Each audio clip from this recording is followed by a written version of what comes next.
Depression सुरू होतं तेव्हा नाही जेव्हा मुलं रडतात, तर जेव्हा ते बोलणं थांबवतात.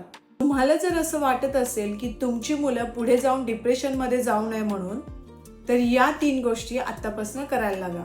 आपल्याला आपल्या मुलांचं फ्युचर सिक्युअर करायचं असतं, बरोबर? पण त्यांच्या मनाचं हेल्थ सिक्युअर करायचं आपण विसरतो. जर तुम्हाला खरंच असं वाटत असेल की तुमची मुलं डिप्रेशनमध्ये जाऊ नयेत, तर मी तुम्हाला 3 गोष्टी सांगते. त्याचा उपयोग करून तुम्ही तुमच्या मुलांचं फ्युचर आणि हेल्थ दोन्ही सिक्युअर करू शकता.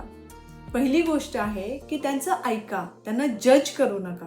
मुलांना तुमचं उत्तर नको असतं, त्यांना तुम्ही समजून घेणं हवं असतं. कधी कधी ऐकणं हेच सर्वात मोठं प्रेम असतं त्यांच्यासाठी. दुसरं आहे, तुलना कधी करू नका. प्रत्येक मूल वेगळं असतं. तुमच्या अपेक्षा नव्हे, त्यांचा प्रवास समजून घ्या. तिसरी गोष्ट, त्यांच्या भावनांना समजून घ्या. त्यांना जाणू द्या की ते सेफ आहेत.